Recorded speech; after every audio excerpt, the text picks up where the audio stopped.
People in Vancouver, you can't escape from major earthquakes forever. Well, whether it's hot, whether it's cold, whether it's hot, Frankie's got the weather we got.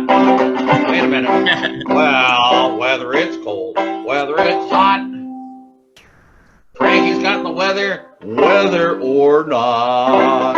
There it is. Good morning, Prince George, and good afternoon, Winnipeg. You're listening to the Comedeorological Report. That's a radio show that Frankie, MacDonald, and I started last year that's about comedy and meteorology. Comedy plus meteorology, Comedeorology. That's what the show's about. It's about how funny the weather is.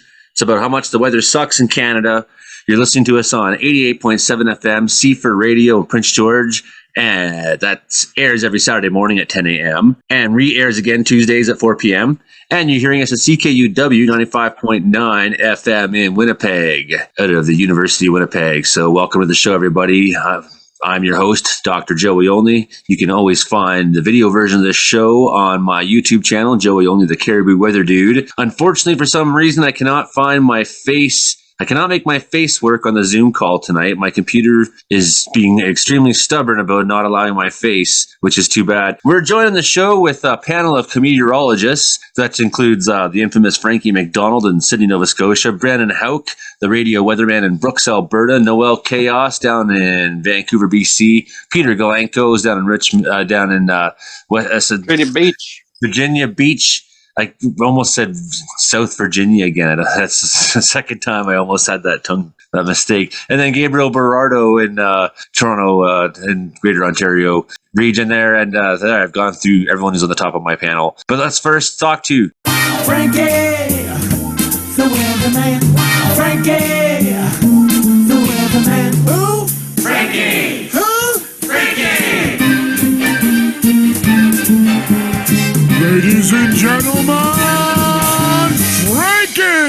Frankie MacDonald. Frankie. I'm doing great so far, and the weather is going to be a snowstorm in Charlottetown, Prince Edward tomorrow. In Sidney, Nova Scotia, snow's going to change to rain tomorrow. First, to start off, snow's going to change over to mixes for precipitation, then eventually rain. Then after that, then it's going to be strong northwest winds with flurries on Saturday. Then after that, it's going to bring an extremely cold weather here in Nova Scotia on Tuesday coming up.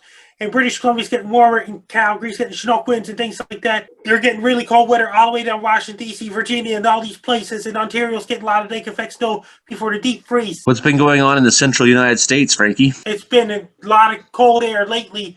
Then it got a little bit of warmer air hitting for central United States as well. Then it got Santa Ana winds hitting the California second half of the January. Could be Santa Ana winds that might trigger a lot of fires. Tell me, Frankie, tell us about the warm-up that's coming to Western Canada. It's been freezing here. The warm-up's going to come to Western Canada in the second half of January. Then it's going to turn cold again in February possible. Talk to us about the volcano in Iceland that might be going off soon. It's going to be really, really bad in Iceland. More details to come. A volcano might go off. It's under an active volcano warning for Iceland. There's a lot of ground deformation happening there. Talk to us about European weather, Frankie. They're getting a lot of showers and rain in England and those places. Lots of snow, Finland, Sweden, Norway. And over in France and those places. Even snowed in Saudi Arabia on New Year's Day. Southeast of Cairo, Egypt. It snowed in Saudi Arabia.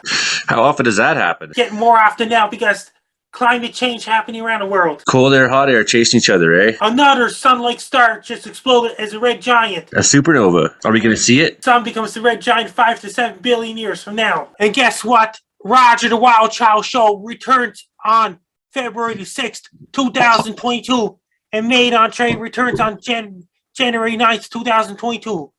Made on Train comes first in Roger the Wild Child on February the 6th. How cold has it been in Russia lately, Frankie? This is Frankie MacDonald, my own TV station, live from Sidney, Nova Scotia. Snowstorm is headed towards Moscow, Russia on Wednesday, January 5th, 2022. It's going to bring 10 centimeters of snow or more. It's going to bring dangerous and treacherous driving conditions in Moscow, Russia, and the surrounding areas. Roads and highways will be snow-covered in Moscow, Russia, and the surrounding areas as well. I want everyone in Moscow to wear your winter gear when you go outside. Make sure to have your devices charged, have your mobile internet ready as well. When you're driving a car, be very careful driving your car so you don't get in a car accident. When you go for a walk, be very careful walking. While you are walking, make sure to have your shovels, snow scoops, snow blowers, snow plows, and salt trucks ready as well. If you have anybody living in Moscow, Russia, be prepared for Snowstorm on Wednesday, January 5th, 2022. Take care and stay safe. Don't get caught in the snowstorm. Stay warm and be safe. Extremely cold in Russia and Siberia, those places. Then it's going to gradually warm up in March and April, May. Then it's going to turn extremely hot in Siberia in June. Saw that light pillars picture you posted, you retweeted, Frankie. Does that happen in Canada with the pillars of light? Peter Galanko. That light pillar phenomenon, we've been seeing things like that often here, especially when you get to minus 30 and below and you start getting a lot of condensation in the air that's ice fog basically. Then the light tends to pillar on up. When you see a car coming around the corner, for example, you'll see its light beams way up high in the air above it, so you'll be able to tell sometimes miles in advance that a vehicle's coming. Frank, have you ever seen light pillars? No, that's north of us. Talk to us about the weather in Asia. Over in Japan, they're getting really cold weather. A lot of snow in western Japan. Tokyo, Japan had snow. Storm in Tokyo. Talk to me about Australia. It's been really hot in Sydney, Australia. In northern Australia, it's nearly 50 degrees Celsius there. Where are the most thunderstorms to be found on the planet Earth right now? Amazon rainforest, Uganda, Congo, in Indonesia, in Colombia, and Venezuela, and all these places. Yeah, they're having the... Back in summer of 2020, unusual cold air from northern Canada came all the way down to Venezuela. Frankie, talk to us about what you did this week. I was on the Rob Slim Show on Wednesday, and Donna Mantis podcast this Tuesday night coming. What happened on the Gary and Dino show this week? And I just doing the weather for Phoenix and Los Angeles. I just did a video for myself for the Gary and Dino show on Wednesday's show. What's the weather for Phoenix and Los Angeles looking like? It's going to turn really hot in Los Angeles. In Phoenix, it's going to cause a lot of Santa Ana winds. There's been a lot of snow in the mountains in California. Yes, a lot of snow in the mountains. Santa Ana winds might melt the snow down. It might trigger flooding. There you go. There you have it. Frankie MacDonald over in Sidney, Nova Scotia. Talk to me about how many weather videos you made this week. I did one for Boston, Nova Scotia, Vancouver Island, Prince Edward Island, California earthquake prediction, Vancouver, British Columbia earthquake prediction. This is Frankie MacDonald, my own TV station live in Sidney, Nova Scotia. Major earthquake is going to hit Vancouver, British Columbia anytime soon. It's updated for the year 2022. I want everyone in Vancouver, British Columbia to be prepared for a massive earthquake. It's going to happen anytime soon. But the earthquakes are too unpredictable. We can't predict earthquakes because Vancouver, British Columbia lies on the Pacific Ring of Fire. It lies on a Cascadia subduction zone. It lies between the North American plate, Winnipeg plate, and Pacific plate. Once those three tectonic plates rub at each other, once it slips, that can cause a major earthquake in Vancouver, British Columbia. That can knock out power, that can destroy a lot of buildings. That's going to bring 7.0 greater magnitude or even 5.0 greater magnitude earthquake for Vancouver and the surrounding areas, including Vancouver Island, Victoria, British Columbia. I want everyone in Vancouver, British Columbia to start doing the earthquake drills. The earthquake can damage bridges, roads, power lines, transformers, telephone poles, and everything as well.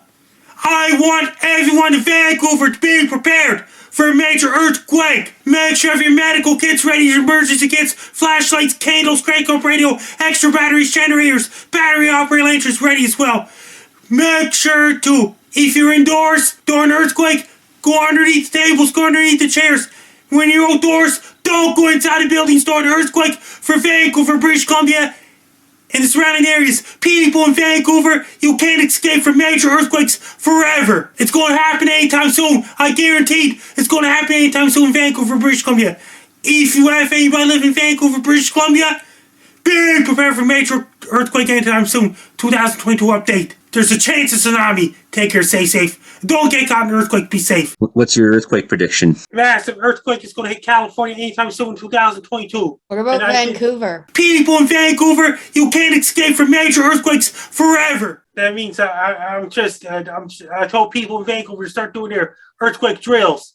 And I got something to say. The asteroid 2009 JF1 headed towards the Earth on May 6, 2022. And it's going to bypass the Earth. Yes, that's going to cause a lot of earthquakes. Anything else you want to tell us before we move on, Frankie? People in Vancouver, you can't escape from major earthquakes forever. Moscow, Russia had snow back on Wednesday. And did you hear about that? More cold air. They had cold air. Saudi Arabia brought a lot of snow there in Saudi Arabia because climate change happening in the world. Let's skip on over to Brooks, Alberta, where Brandon Houck, he's the weatherman and the warning man over at 105.7 FM, the country radio station there in Brooks. And you've been besieged by extremely cold air in the prairies for now a couple weeks going. It's not been fun, I'm sure, but there seems to be some Chinook light on the horizon for yourselves. Talk to us about this cold snap, how bad it's been. All right, Brandon, Houck out here to Red. Almost lost my toot. Yes, and speaking of light pillars, I saw light pillars actually this past week. Light pillars coming right off the Christmas lights. Absolutely incredible. I actually looked outside to see if there was light pillars out there. I would have shut everything down and walked out there to show you the guys, but I don't see any light pillars tonight so far because we've got more light snow coming down. It's been absolutely brutal last 2 weeks here with wind chills well in the minus 40s and overnight lows well in the minus 30s. We did take a little bit of a break last weekend, but it was a strong westerly wind, so it didn't really make it nice out there. It was kind of brisk out there, but it was not so bad. I was able to go outside for the first time in weeks there, not have razor blades up my nose and feeling like my eyes are going to freeze together. That's been the case there as I'm hanging out in the isobar here. It's been pretty cold. We've had some, I don't think we broke any records. No, we didn't break any records here in Brooks. I think other regions, especially in BC, broke records.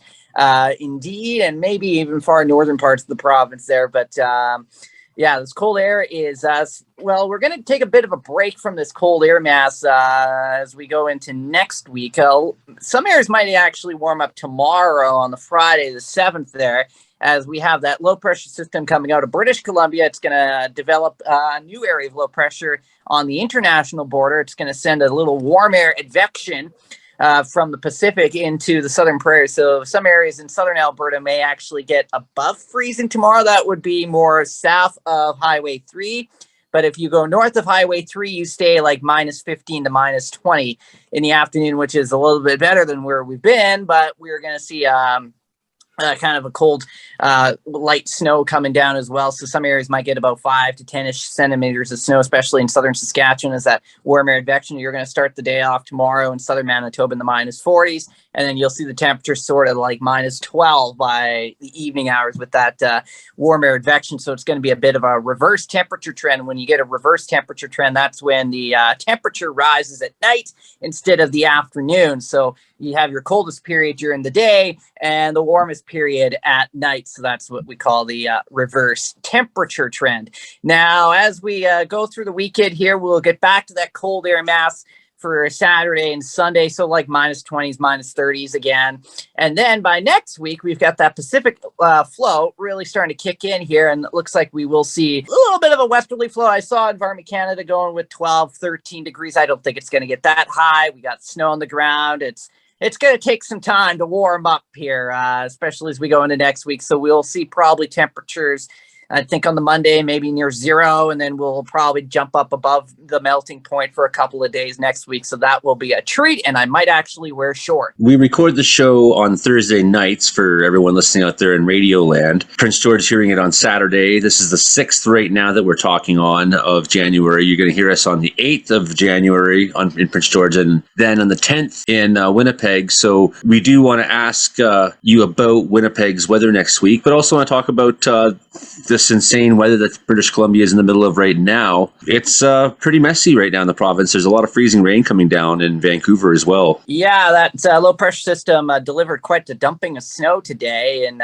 British Columbia there. And now you've got the freezing rain on top of that, especially in the Fraser Valley where things are getting really, really slick right now.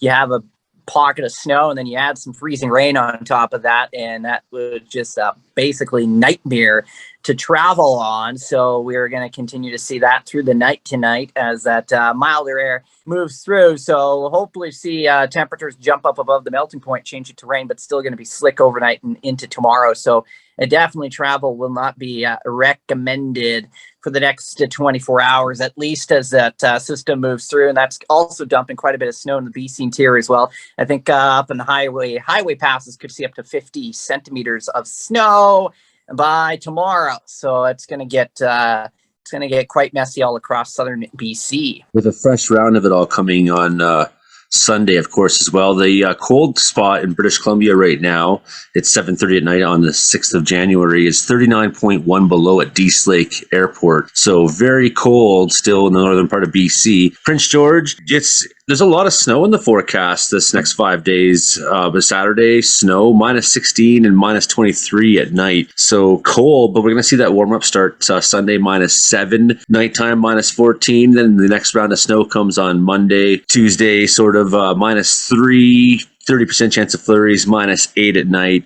0 degrees on Tuesday. So there you have it. That's the relief from the extreme cold. When does Winnipeg hope to see some relief from this cold? And I should add something there too with Watson Lake up in the Yukon today. They were the I was going to ask you. Yeah, they were the third coldest place on the planet today, behind a couple locations in Russia, with the overnight low earlier today at -52.2 degrees was the temperature, the coldest they've ever been since 2007. And the wind chill felt like -60 this morning. So that was fresh. That's extreme. I don't even want to imagine. Like I've had some -40 experiences now in my life. And once you're that cold, each degree gets that much more punishing. It's insane. Yeah, indeed. And as we take a look at Manitoba's story into next week, so they're going to be cold this weekend, again, after the brief warm-up on Friday. So we'll see our temperatures dive to the -30s, and I expect those wind chills to reach 40 again, especially Sunday into Monday, and into Tuesday morning. We'll start seeing an improvement temperature side of things, so we'll see temperatures actually get back to near seasonal values. I don't think we'll get above freezing in southern Manitoba coming up next week, but we'll actually get to seasonal, so like -5 to -7. So that will be nice for Manitoba. Well, it would be nice for anybody. I mean, that's some good weather. Yeah, I've had enough of this. My pipes unfroze for 2 days in my kitchen, and that was awesome. I did half my dishes arrogantly, and then they refroze again that quickly. And I should know better because I'm a weatherman. I should have known it was going to be just too cold. So no water in my kitchen once again, and living like a caveman and eating off paper plates and trying to do anything I can as a bachelor to just get myself through to next week when I'm back at work and eating in camp and getting gourmet food served to us as much as we can eat. While we're in Western Canada, I might as well talk to Noelle Chaos, who's down in Vancouver. How much snow have you been seeing down there? We've seen a lot, especially for Vancouver. Yeah, we talked about the snowfall at Christmas last week.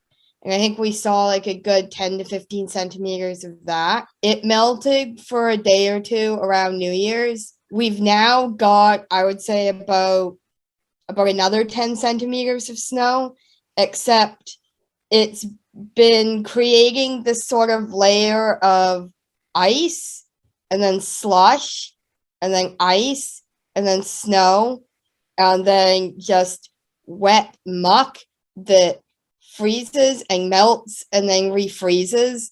So it's been turning neighborhoods like into skating rinks. Like the main roads in most places are okay, but the side roads, like Vancouver just hasn't touched them at all. And the sidewalks, like unless like a house or a business or or like anything decides to shovel it, they're just leaving those to nature to deal with. So we've got like frozen slush and like almost snow puddles, and also like with the freezing rain, because it thaws and then it keeps refreezing, we just have these like solid sheets of ice like on the sidewalks. Right now it's raining fairly heavily and we are above zero, so hopefully it will like deal with a little bit of that and make it a little easier for people to get around. But that also means that the next thing that happens is busted pipes and flooding. And I know a few people whose houses have had busted pipes. I know of a jam space who had some pipes burst and a jam room that got flooded, and a venue, and there's a local venue that is a pretty critical part of the punk scene and does like does probably at least half, if not 3/4 of the shows in town. They just had their bathroom just destroyed by like bursting pipes. And it wasn't destroyed to begin with either. So it is actually being very clean throughout the pandemic. I recall the Cobalt bathroom being in there and seeing a large rat going across once during a punk rock show in Vancouver, and thinking in my disoriented state, that's interesting. But so that's the thing, Vancouver, it gets so slushy and gross. One thing I do love about living up here in the mountains, even compared to Quesnel, which will sometimes jump above zero in the wintertime, is that we stay below zero here at 4,000 feet above sea level. And we have the big snow, of course, but it just keeps piling up. So yes, there's a lot of snow to deal with, but we don't have that transition back and forth from slush to garbage. And the other thing too, I noticed when I lived in Vancouver, no house I lived in was properly insulated. They were all very cold. And so nowadays, like I had this experience where I went down to Van and sitting in my friend's house, and he's asking me, he's like, "Oh, it must be pretty cold up there in Wells, eh?" I says to the guy, "Hey, I got a wood stove. Like, there's a wood stove. I can actually put my hand on it if I want from where I'm sitting right now. There's a wood stove burning." And I said, like, it's true. It's minus 20 outside a lot of the time in the winter, and maybe minus 10. And it's cold when you go outside. You can put clothes on. The difference between my house and your house is it's cold in your house, and it's wet and damp and crappy outside. So, and then none of my friends in Vancouver, because they pay these super high rents, can afford to have heat. You're sitting in their house wearing 3 layers of clothes, shivering in the damp air. Vancouver in the wintertime is pretty gross. And I'd even found similar things in Ontario when growing up. You know, living up at Bancroft and north of Madoc, it would stay winter when it was winter, whereas go down to Belleville or go down to the Greater Toronto area, you get that fluctuation. And when I went to university in Hamilton, that fluctuation between cold and warm, and then so during the day you're out there and all the snow turns and your boots get all wet. Hey, now it's minus 5 at 5:30 at night, and now your wet boots are frozen solid, and it sucks. Gabriel Berardo, you have some below zero weather going on right now, and consistently some minus 13 nights in your forecast, things like that. Yeah. Talk to us about your experience finally of winter this year. Well, I mean, it just kind of like sucks in like a way, right? Because like Brandon was talking about the cold, and I was kind of making fun of him in a way. Oh, it's so cold. You know, they're gonna freeze in minus 40. Now it is coming, of course, to the south, and it's gonna like really, of course, bring those overnight lows into the minus 20s. I actually think it's gonna feel close to minus 30s. Unlike, of course, Brandon though. I mean, like minus like 50, like wind chills are really, really, really bad for him, you know? We've had the exact same cold here. I mean, you feel bad for me too. But it's maybe going to take the better part of a week or so to get to you. But it looks like a lot of that cold air will come to Ontario sometime. But the difference between your cold out there and our cold here is that at those temperatures, it's a very dry cold. And as Joey said, you can just put more clothes on. Whereas our cold is a very wet cold, And in Vancouver in the winter, you get wet and then you get cold and then you stay wet and then you stay cold and then you just complain that your feet are wet. You're complaining to a guy in Gabriel Berardo who knows all about humid cold because Southern Ontario is awful for it, actually, as is Montreal. Oh yeah. Oh yeah. I mean, yeah. We get this dry type of cold, and it's not like the best, okay? But I mean, of course, it will be getting colder heading into this, of course, weekend and heading into next week, and especially, of course, heading into earlier, of course, next week, like Monday, maybe Tuesday. I've also heard that there've also, of course, been a lot of lake effect snow. Buffalo and Fort Erie, that is the southern Niagara region. They have actually got over 30 centimeters of snowfall there, and I mean, it was just from one like persistent band of snow. So it was really, really, really a lot of snowfall there. But here, here it is always like a mist here with, you know what I mean, like lake effect.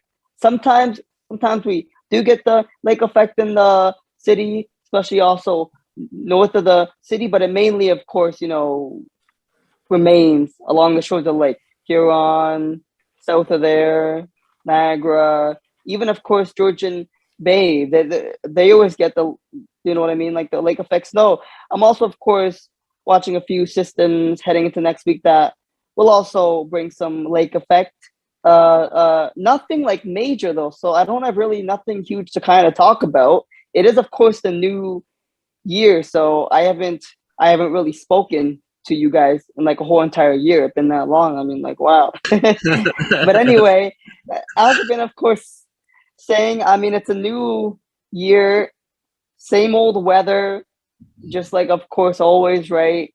Cold and cold and cold. This is, of course, the coldest time of the year, I think, for the country, I think, or most like the country. I think it is the most coldest, I think, month of the year. Yes, Actually, yeah. Oh yeah. I mean, right? Hopefully it warms up heading into March, maybe, right? I think that it will maybe start to warm up maybe here into like later, maybe March, heading into April, because that is, of course, usually, of course, when it starts to, like, you know what I mean, like warm up here. But anyway, all of us have something in common for this new year: cold, cold, cold.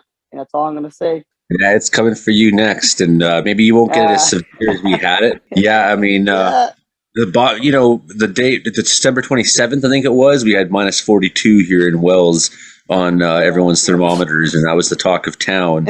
People posting pictures on the Wells chat board. -4. This is what my thermometer said. Yes, that's correct. Mine says it too. Extreme cold. I mean, and I'm living in this old building where I have to keep the fires going. And of course, I took this old stove I had out last year because it was just getting to the point where it needed to be replaced.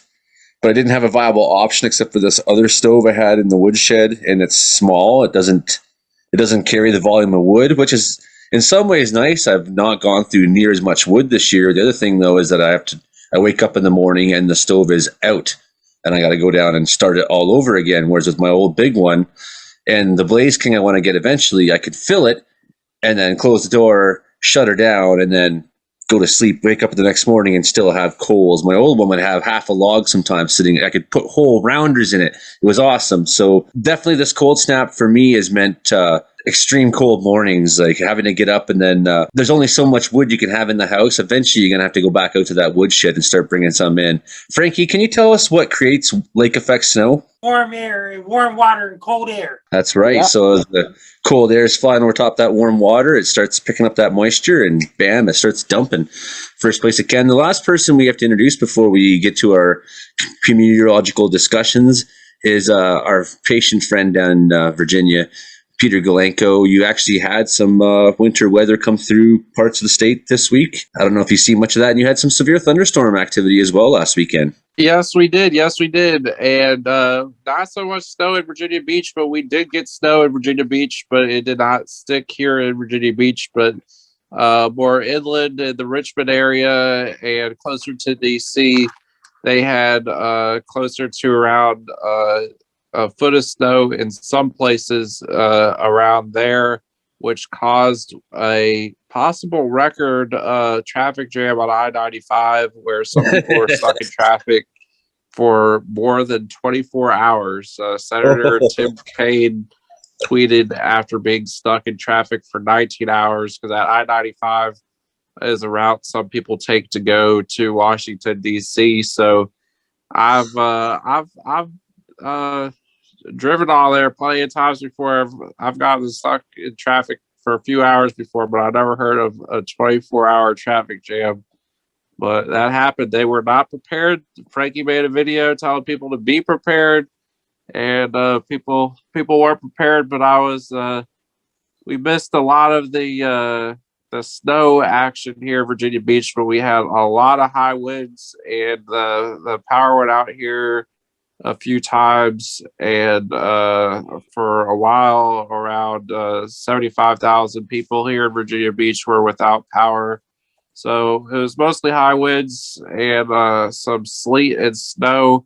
I got a little bit of footage outside during the windiest and snowiest part that we had, but it wasn't cold enough to stick here in Virginia Beach, and I felt kind of terrible thinking about how Brandon was talking about how it was brisk over there, and you're talking about the different types of cold and burning the firewood and whatnot up there. And just the other day, I woke up and I was like, why is it so damn cold in this house? And I was like, oh, it's 40 Fahrenheit outside. And I knocked up the thermometer to 76 degrees Fahrenheit, because that 40s Fahrenheit for me is brisk out here, which is I'm spoiled, because listening to y'all's weather stories, I'm like, I'd be a teacher, man. So I'm relatively lucky. Besides that storm, and it was pretty stormy for a while there. We've continued to have a fairly mild, warm winter here for Virginia. That for some parts that is more snow than average, but here in Virginia Beach, we just got a little nothing sticking. It's a pretty crazy traffic jam story. Certainly, British Columbia is no stranger to road closures. I mean, we had the floods at the beginning of December that resulted in people being stranded in Hope for a number of days and places like that. Right now, with the snowstorm going on in BC, if you look at drivebc.ca, there's just a flurry of incidents, and sometimes on these mountain passes, roads get closed pretty easily, either from avalanches or from one accident shuts down the whole highway. So there's incidents right now all over the place. One near Harrison Hot Springs, one on Highway 3, two on Highway 3, another on Highway 5 south of Merritt, another between Merritt and Spatsam, another near Spence's Bridge, another one south of Kanaka Bar, another on Highway 99, one back by Seton Lake, another one at Gold Bridge, incidents by 100 Mile House or 150 Mile Ranch, incidents by Williams Lake tonight, Soda Creek, incidents, two on the Highway 20 and one that's south of Hanceville. So you get the idea. Two south of Quesnel, one outside of I'm not even sure where that is. That must be the old Prince George Highway. Get the idea. The weather's pretty bad in BC right now. If you're traveling, you're probably going to have to face the fact that this could happen to you. You could get stuck somewhere in traffic. What's the longest time one of you's ever been stuck in traffic? Probably like an hour, maybe like to 2 hours, maybe, I think, and that's it. Probably here here in the city, we could have some traffic on the highway when there's like a squall or something like that moving in, or like a snow like storm. Like the roads are horrible here in the city. I mean, I'm like, they're probably like the worst out of like anybody. Like, I'm gonna be like straight up like honest, man. People here, they do not know how to drive properly. And if you already don't even like know how to drive properly without the weather, then with the weather and all like the snow, especially of course when there's ice too, there's always a collision accident on of course one of the major hybrid routes here. Like there's always every like single storm, squall, maybe there's always at least something happening, and there's always video footage of it too. It's just really nasty here, man. Like the roads would get nasty here in the winter. But The same here. Like people just Yeah. lose their minds and they just completely forget how to drive. Yeah. The longest I've ever been stuck driving was 3 hours. I was coming back from a road trip in 2020, and I stopped in Chilliwack to hang out with a couple of friends. And as I'm driving home from Chilliwack, I got stuck in a traffic jam that I'm assuming was probably the result of an accident or something that happened on the freeway. And we were there for probably a good 3 hours. In terms of transit, because I used to do a lot of greyhounding, and I've also, the music project I play in I've toured on the Greyhound a lot, and so I've had like times where you're like stuck from a Greyhound delay for like several hours up to like even like a day or so. Yeah, I had a whole day in Sudbury, Ontario back in March 2003. The very first time I came west, a full 24 hours we spent at the Greyhound Depot. Hey, everybody, I got something to tell you. Tomorrow's Christmas Day in Russia and Ukraine. Oh, I didn't remember to wish Really? Michael Merry Wow. Christmas. Michael Senecoff Hey. has his Christmas tomorrow. Yes, he does. Yes, he does. Well, Merry Christmas to all of our listeners in Russia. What's Yes. the longest you've ever spent stuck in traffic, Frankie? And Russia's Christmas not on December 25th. Our Christmas is on December 25th.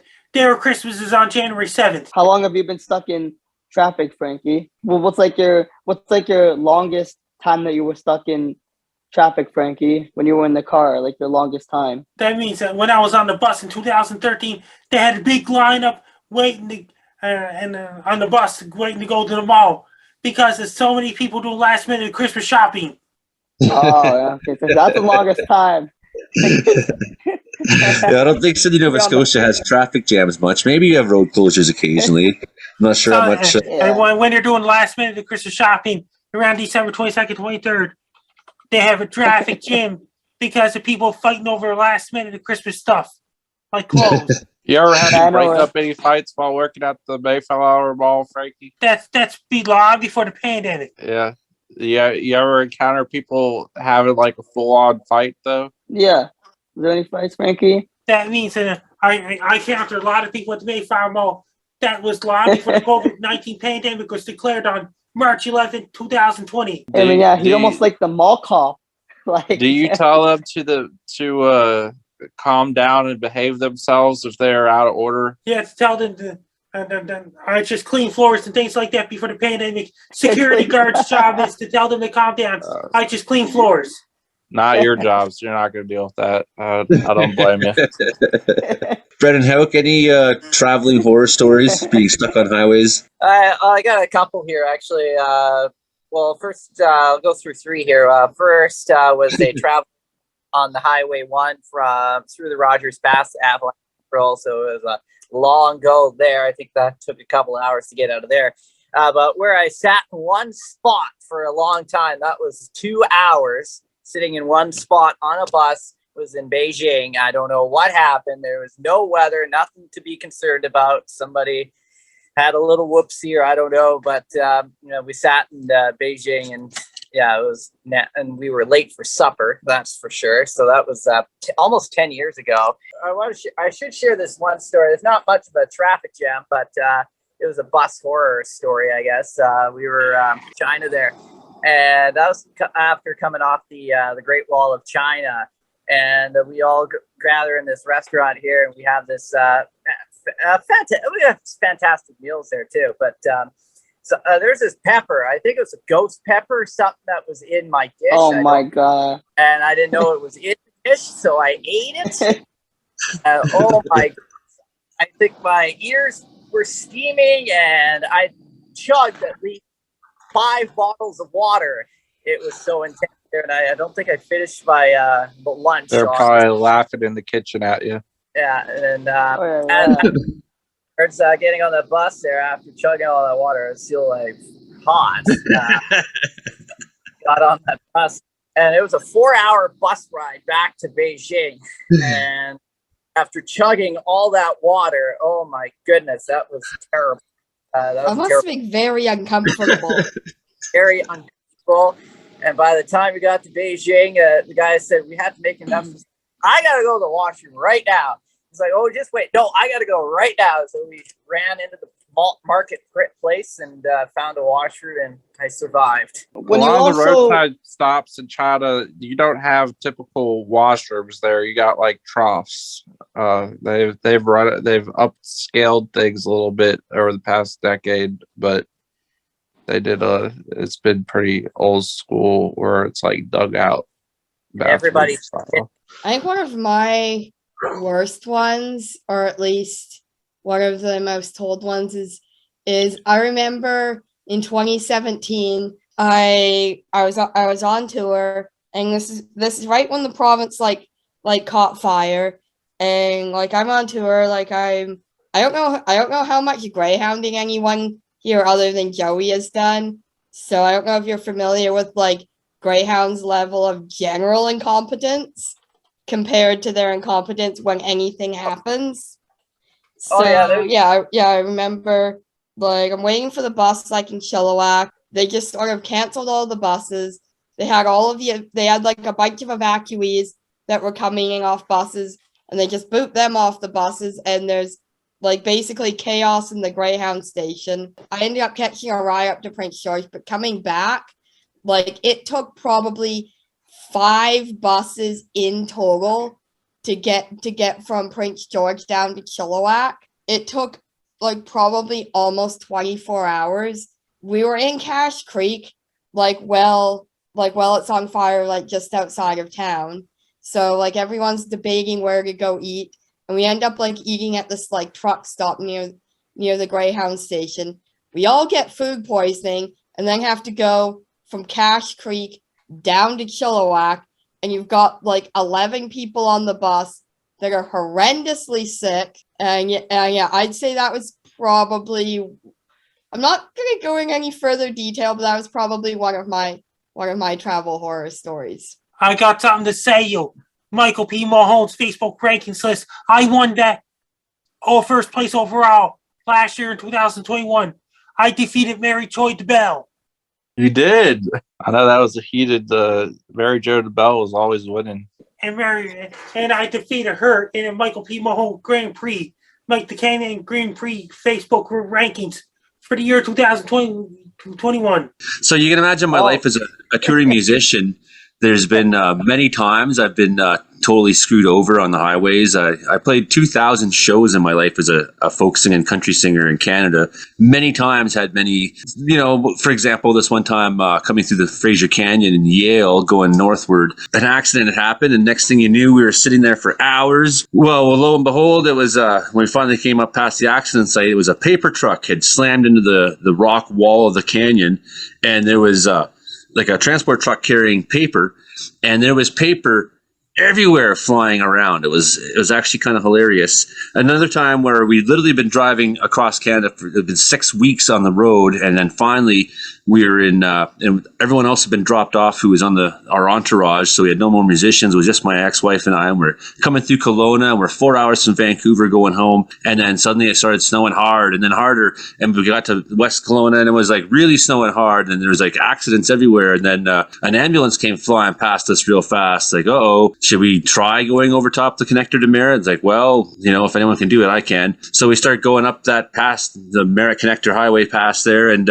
we can see in the distance the ambulance lights flashing. Like, oh boy, it must be that accident that ambulance was going to. And then we get up to but no, it wasn't the accident the ambulance was going to. It was the ambulance itself that had an accident. So it was in the ditch on its side. I'm like, okay, that's a bad sign. I think next chance we get, we're going to turn off and head back into Kelowna for the night. Didn't we see a hostel that has a $50 to $5 rooms? Yes, that's what we're going to do. And then, so that we got up to the accident the actual accident, the ambulance never made it to, and there was firefighters using the jaws of life on a vehicle. Like, oh my God. We got to that hotel. It was a hostel, and we got our own tiny little room for $55. And I watched the Leafs beat the Canadians like 6-0, I think it was. And then they just put a brand new hot tub in at the hostel outside. So it was snowing all hard, and we're sitting outside in the hot tub. Just, the two of us. It was actually pretty good.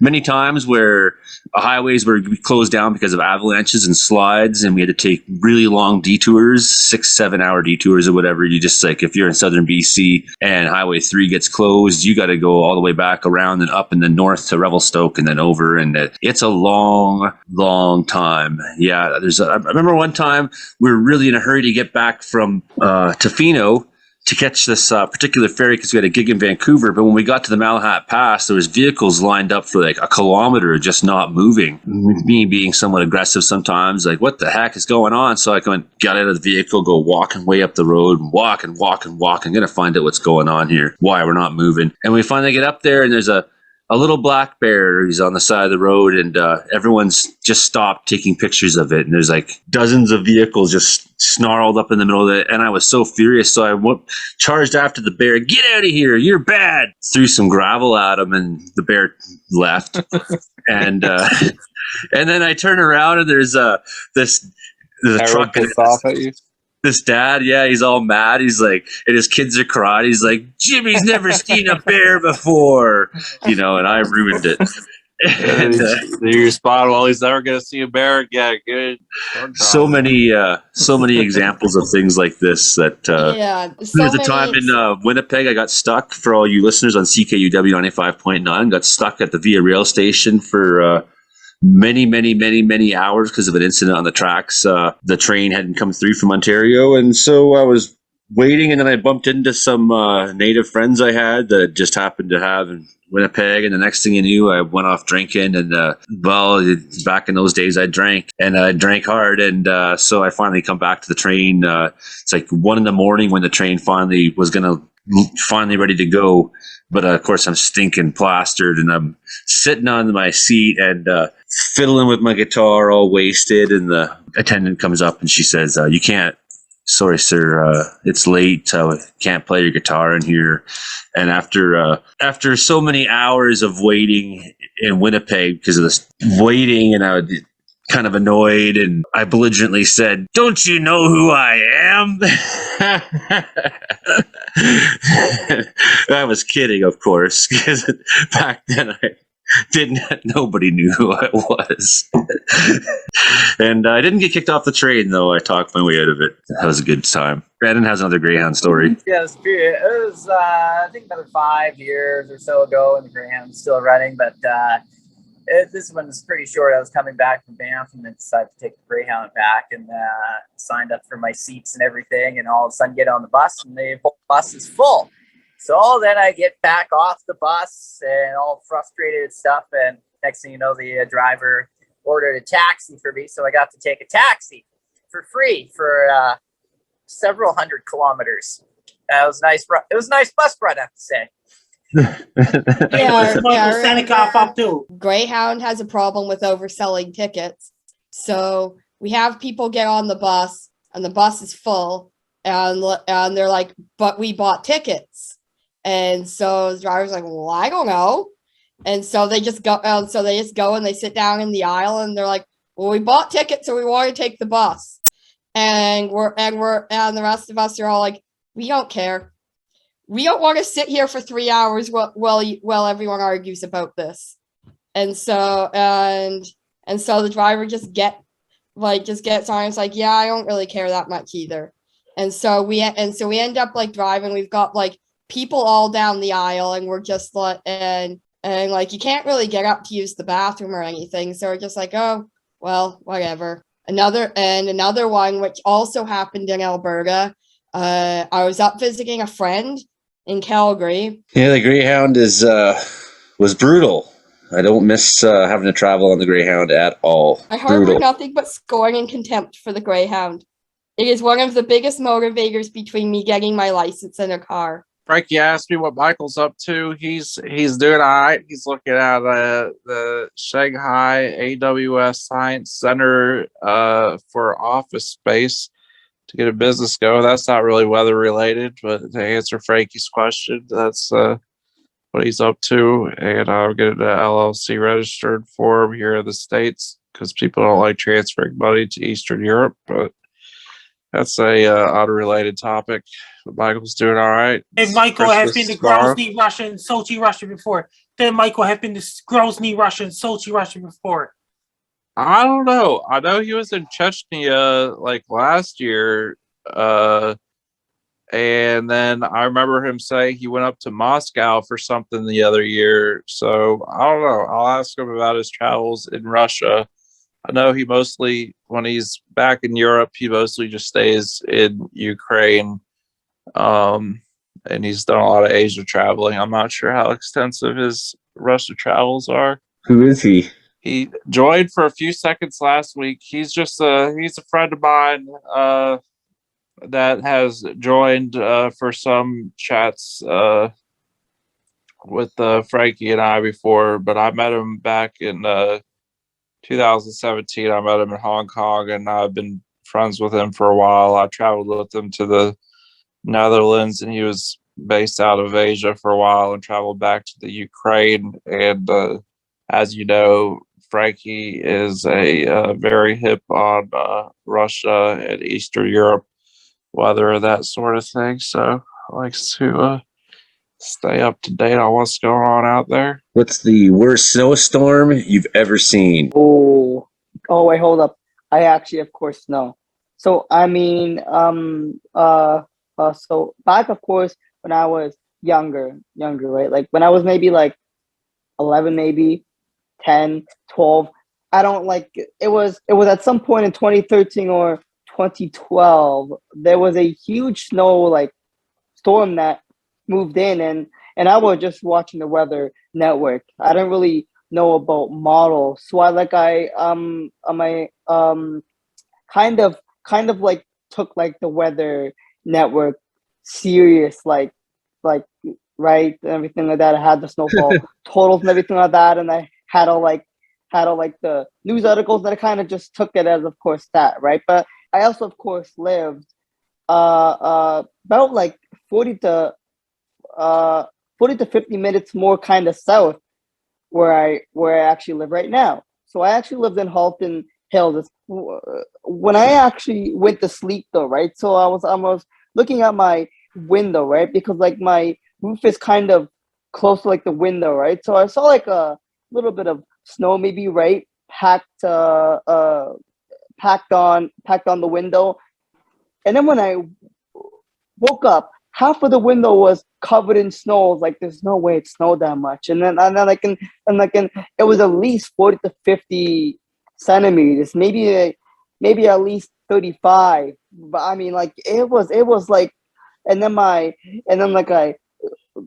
looked out, and my neighbor was trying to, of course, drive his car, maybe, right? He wanted to maybe go like somewhere, not even a few feet out. He gets all like stuck and everything like that, and it's like he had to like push it. I think that's all I could really remember. And then, of course, remember going in my backyard, right? Kind of like enjoying like the snowfall, right? Because me and like my dad and my brother would just like, hey, I mean, who wants to go outside right now and see how much snow fell and everything, right? And shovel with me, or use like those snow machines that blow out all the snow and everything like that. I was like, yeah. I mean, you know what? I don't really want to help you guys shovel, but I want to just kind of play in the snow. And I was like, and they're like, oh, okay. I mean, I also was really kind of like small too, so I couldn't really shovel that much. And I mean, the snow was up to like my knees, but also, of course, keeping also in mind too, I was also pretty short too. I was like 4 foot something, maybe. I don't even know. But I mean, okay, right? I was also pretty short. That was the biggest snowfall that I've ever seen. It covered all the roads. Buses and schools were canceled, and I was just like, oh wow, right? That is like a lot of snow. I didn't really post it. I didn't have Instagram, Twitter, Snapchat, or like nothing. So I was just like looking at it, and I was just like enjoying it, right? Like it was like the good old kind of days where Weird. I didn't have social media, and I was just like, and I was just like looking at it. It is a really weird type of story. Yeah. I mean, it's the biggest that I've ever seen. I mean, it was a lot of like snow. Okay, I'm not gonna lie. It's nothing exactly like we see like now. We don't like when we have like a storm now. It's like maybe 10 to 15 centimeters, and I'm like, oh wow, a lot of snowfall. Yeah. Okay, no, that ain't a lot of snowfall for me. I'm sorry, but 15 is pretty low for me. 20 is even pretty low for me. We are pretty much out of time, but Yeah, And no, you- sorry and I about that, guys. It's got the I whole got show. news for you. Hey, Joey, you'll be going. I want you to go on the Ange podcast. Ange lives in Montreal, East Island. Joey, you could be a guest on the Ange podcast. Angie, right, Yeah. Frankie? Angie, yeah. Yes. Yeah, no way. yeah, when's that? Yeah. That means you have to contact Angie. Okay, Yeah. sounds good. Any crazy snowstorm story, Brandon? Okay, we'll go Nice. through this here. So, yes, this was back in 2011 where we had a 3-day blizzard and shut all the highways down. You could not go anywhere, and the snow drifts were as high as the roof of this building Oh here. wow. And you had to shovel the snow off the roof. That Yeah, I was, gotta go shovel the snow off my roof. That's coming up for me, definitely. Frankie, how does people find you on the internets? My Twitter's at Frankie McD, and my Facebook is Frankie McDowell. My Instagram is Frankie McD 1984, and my TikTok is Frankie McDowell 1984. My LinkedIn is Frankie McDowell. My Clap is Frankie McDowell 1984, and my Snapchat is Frankie MECDON, and my Twitch is Frankie McDowell 1984.